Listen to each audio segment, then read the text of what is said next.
antara cash, emas dengan rumah, yang mana paling susah nak urus, Zain? Saya rasa emas. Emas paling susah nak urus. Sebab apa tu? Sebab ialah emas ni kita ada dekat as a physical. So kadang-kadang kita tak tahu mana kita punya waris letak emas tu, sama ada dekat selit dekat dalam kotak mana ke, bawa pakaian ke. So benda tu yang jadi isu sebenarnya. Betul kan? Kita tak kira lagi emas tu hilang, lesak lepas pemilik meninggal. Betul. Jadi emas ni sebenarnya bila dia dalam bentuk fizikal, sebenarnya proses dia tidaklah susah mana, sebab dia tidak perlu pun melalui proses mahkamah. Tapi dia punya bahaya untuk emas ni ialah kita ada je pelanggan yang isteri dia tahu suami dia ada simpan emas, tapi lepas suami dia meninggal dia cari-cari emas tu tak jumpa. Itu yang jadi isu sebenarnya, tak tahu mana letak. So as a physical ni kadang-kadang dia boleh jadi benda yang kita mudah nak jumpa, tapi kalau kita pun, waris pun kadang-kadang tak boleh tahu simpan dekat mana kan. So benda tu jadi tanya-tanya kan. So silap lagi, lesap je emas tu, waris tak dapat apa-apa pun. Betul, hilang macam tu saja. Kan? Payah juga tu. So sebenarnya susah ke senang nak uruskan emas tu? Susah. Susah kan? Susah kalau tak bagi tahu dekat mana kita simpan emas tu. Kalau kita bagi tahu, dia mudahlah waris untuk locate dekat mana kita letak emas kan. Okey. Tapi dari sudut pembahagian, still emas tu tak bolehlah isteri ambil semua. Dia perlu bahagi ikut apa? Ikut faraid. Betul, kenalah ikut semua waris faraid kan. Kena bahagi juga walaupun emas tu suami dia yang beli. Betul, so emas suami dia beli, mesti isteri tu kata ini aku punya semua kan. Tapi hakikat sebenar, isteri tak boleh ambil semua pun. Dia kena ingat ada mertua dia. Kalau mertua dia masih hidup, anak-anak dia pun ada bahagian pada emas tu.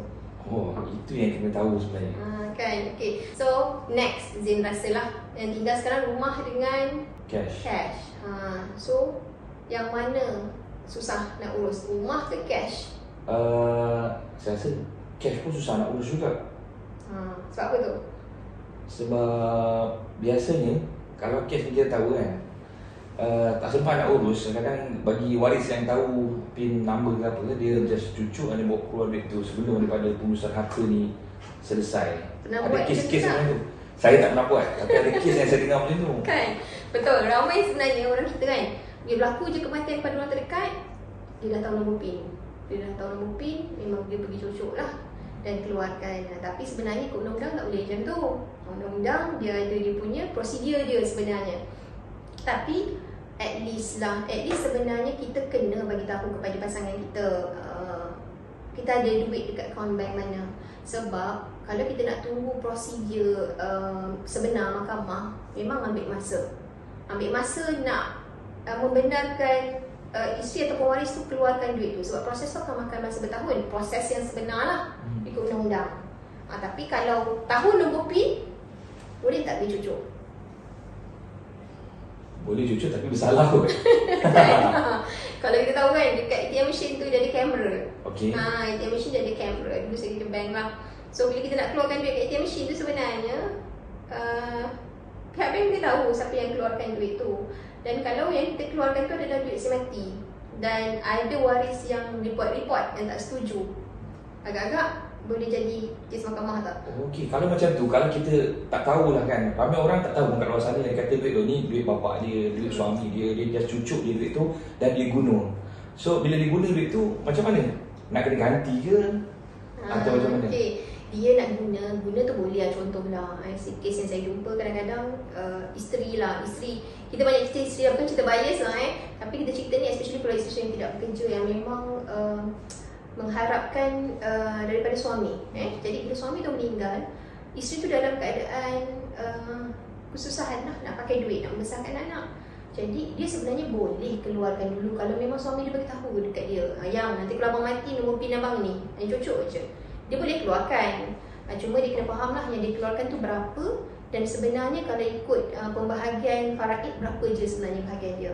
So kalau dia terlebih guna, dan dia kena bayar balik kepada waris-waris yang lain lah. Kalau waris-waris yang lain nakkan bahagian mereka, kena bayar balik. So jadi complicated juga lah. Kalau pun cash tu kan, tak kisahlah amount dia besar ke kecil dia tetap jadi isu juga dalam proses harta. Betul. Jadi kesian tau, proses nak keluarkan tu ikut undang-undang memang akan ambil masa.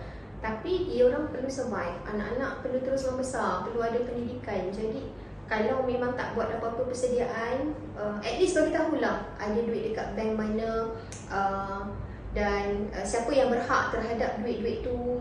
Jadi bila isteri keluarkan dia tahu, bukan semua tu hak dia, tapi at least dia dapat akses kepada cash tu lebih cepat lah. Saya rasa itu yang benda yang paling penting lah. Keluarga kena tahu. Kalau suami, isteri kena tahu. Kalau isteri, suami kena tahu. So at least ada orang yang tahu dekat mana cash yang dia letak. Kadang-kadang orang tak ada satu bank, ada 2, 3, 4, 5. Tu baru cerita bank, belum cerita investment yang ada lagi.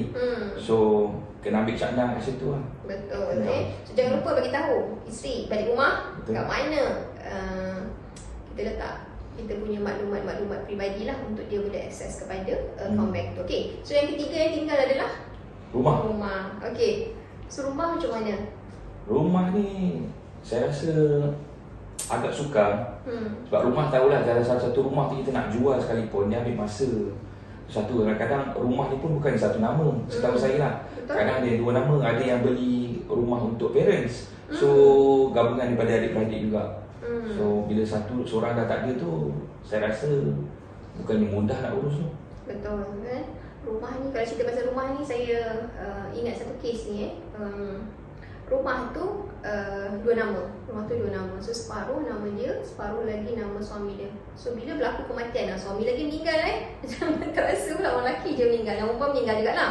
Tapi dalam kes ni memang suami dia meninggal. So bila suami dia meninggal, portion rumah yang bahagian suami dia ni perlu difaraidkan kepada keluarga suami dia lah, which is mak dengan ayah suami. Jadi mak dengan ayah suami nak rumah itu dijual dan bahagian mereka dibayar. Jadi bagaimana perasaan isteri? Isteri duduk kat rumah tu dengan anak-anak, tapi rumah itu perlu dijual sebab nak bagi bahagian faraid mak dengan ayah mertua. Jadi bayangkan bagaimana perasaan isteri, perasaan anak-anak anak-anak yang memang dah membesar dekat rumah tu, tiba-tiba tengok rumah kita nak kena jual ke mak? Terpaksa keluar. Ya, rumah kita nak marah pun tak boleh, sebab itu memang hak kan, bagi penerima faraid ni. Betul. Tak nak kena keluar rumah, kena cash out the money, bagi juga portion yang sepatutnya. Betul. Dia tak boleh nak jual rumah tu sebab rumah tu nama si mati. Dia tak boleh nak kita panggil suka-suka duduk dekat rumah tu sebab rumah tu ada hak orang lain juga. Dari sudut hukum kan, bukan hak isteri semua memiliki keseluruhan rumah. So ada hak mertua, ada yang mungkin sampai kepada adik-beradik, suami ada hak pun ada. Tu tengok kepada waris faraid lah. Jadi sebenarnya bukan rumah yang susah urus, bukan cash yang susah urus, bukan emas yang susah urus. Tapi yang susah sebenarnya bila mana kita tak urus ataupun bersedia daripada semasa hidup lagi untuk memastikan semua benda ni bila kita tak ada, mudah dapat kepada waris-waris kita. Jadi kalau orang kat luar sana yang tak tahu, tak ada any idea macam nak uruskan harta ataupun dia nak rancang ni sementara dia masih hidup ni, kat mana kita nak cari? Okay. Kalau anda ada masalah, anda boleh reach out Berita Pusaka, anda boleh DM Pusaka, anda boleh komen Pusaka, kita akan bantu anda, insyaAllah.